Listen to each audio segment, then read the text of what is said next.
Netizen ini emang kadang-kadang raja tega sama dokter Jagladis ya. Orang baru diundang klarifikasi aja udah dibilang dipanggil polisi. Katanya kalau datang ke kantor polisi itu cuma dua alasan teman-teman. Kalau nggak bikin laporan ya karena dilaporkan. Tapi ya mari kita luruskan dikit ya. Secara hukum memang beda ya. Undangan klarifikasi biasanya dipakai di tahap awal penyelidikan. Statusnya belum saksi apalagi tersangka. Sementara panggilan itu udah diatur jelas ya di pasal 112 KUHP. Biasanya buat saksi atau tersangka yang wajib hadir dan bisa dijemput paksa kalau nggak datang. Tapi gini ya, mau namanya undangan, panggilan, atau bahkan ajakan reunian ya, kalau lu diminta datang ke kantor polisi karena laporan orang lain, ya lo tetap ya terlapor potensial. Jadi jangan terlalu defensif juga lah soal istilah ya kan. Biar nggak dibilang dipanggil, dibilanglah diundang. Besok-besok kalau mau tahap BAP, mungkin bakal dibilang diundang ngobrol serius. Dan netizen pun tetap bertanya hal yang sama ya, kenapa lo yang diundang bukan orang lain? Jadi hukum acara itu memang rapi dalam diksi ya, tapi buat publik satu hal yang sangat jelas. Siapa yang datang ke kantor polisi berarti ada urusan, entah sebagai pelapor atau mungkin ketahuan jadi bagian dari cerita. Jadi katanya Afrizal ini udah P21 ya kata Richard Lee. Tapi kok malah bebas sih?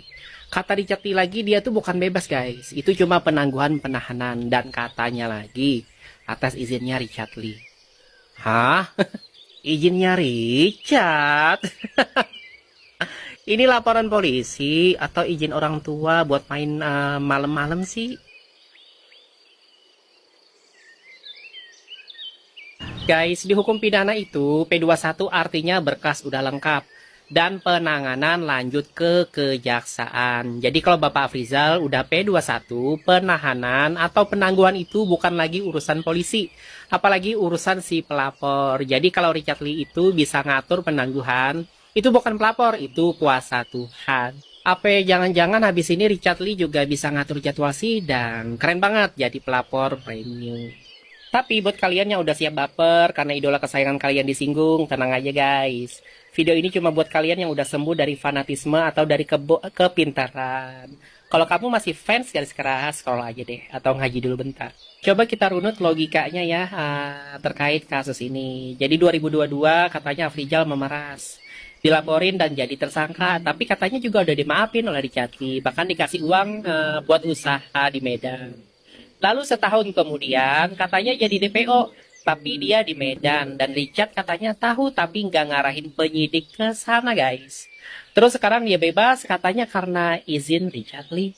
Nah kalau semua narasi ini kalian telan mentah-mentah, lidah kalian bisa kena luka bakar logika. Jadi fix ya kasus ini bukan soal hukum doang. Ini udah masuk level reality show. Pelapor bisa ngatur penangguhan, bisa tahu posisi DPO, bisa maafin, bisa prediksi masa depan. Hukum tetap harus dijalankan secara objektif, bukan berdasarkan siapa yang punya duit, maksudnya punya follower lebih banyak. Dan bukan juga berdasarkan siapa yang paling sering memberikan klarifikasi. Menurut kalian siapakah yang overclaim?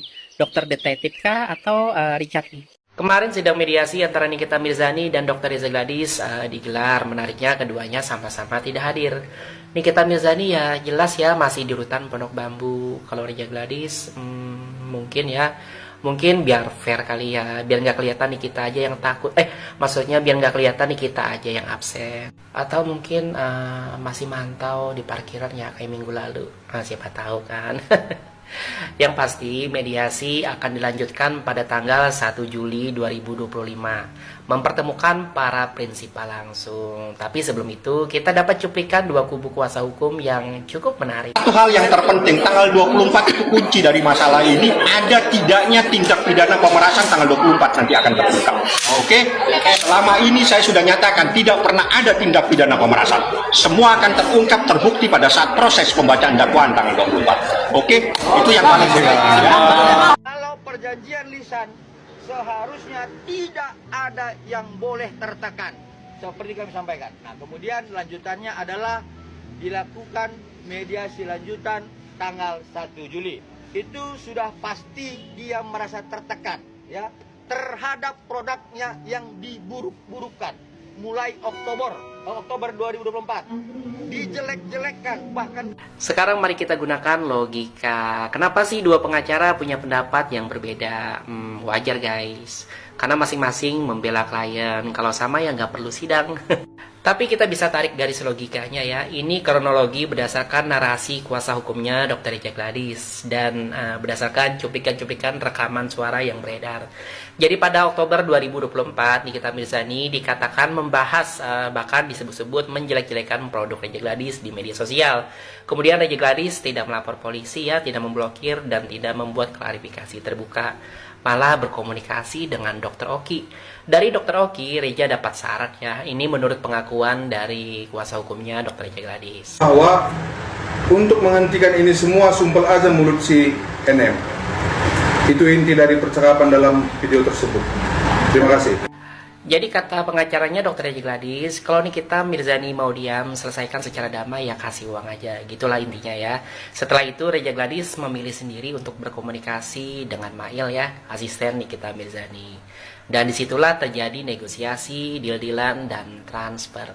Logika sederhananya begini teman-teman. Kalau sejak awal kamu merasa ini adalah tekanan atau pressure ya, dan kamu sadar akan dimintai uang ya, kenapa sih masih mau melanjutkan komunikasi? Bukankah kamu masih punya kehendak bebas ya untuk berhenti? Kalau kamu tahu jalan itu berbahaya ya, lalu kamu tetap memilih jalan itu. Terus di ujung jalan kamu teriak, saya dipaksa melewati jalan ini. Apakah kamu benar-benar korban? Jadi guys, di dalam hukum perdata maupun pidana, kehendak bebas dan kesadaran dalam mengambil keputusan itu adalah kunci utama. Dan ini sangat menarik ya. Karena justru pihak dari Dr. Reja Gladys menyambung komunikasi dengan Mail atas saran Dr. Oki. Kemudian melanjutkan pembicaraan bahkan sampai transaksi. Jadi pertanyaan reflektifnya, apakah ini pemaksaan atau keputusan sadar untuk menyelesaikan masalah dengan cara damai versi mereka? Dan semua itu pasti akan diuji ya, bukan oleh netizen atau konten kreator, tapi oleh hakim di ruang sidang. Tugas kita gunakan logika bukan emosi. Karena kalau setiap keputusan yang kita ambil sendiri disebut tekanan, ya hidup ini bakal penuh drama tanpa skrip. Kalian ini ya udah dibilangin jangan suka cari-cari kesalahan Dr. Reja Gladys.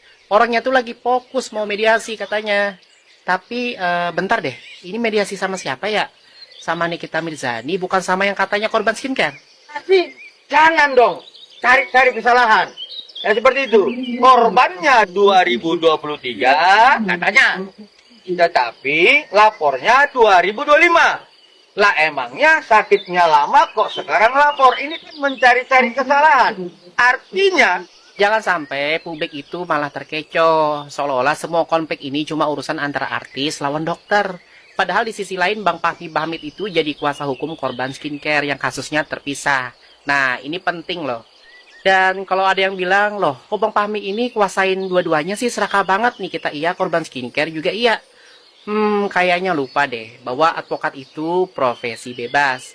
Kalau ada yang bilang dirinya bukan alpukat, ya harusnya ngerti juga ya bahwa advokat itu bisa mewakili siapa aja sepanjang legal dan etis. Sekarang kita balik ke topik ya yang katanya dicari-cari kesalahan. Soalnya korbannya baru melapor tahun 2025, padahal katanya pakai skincare-nya tahun 2023.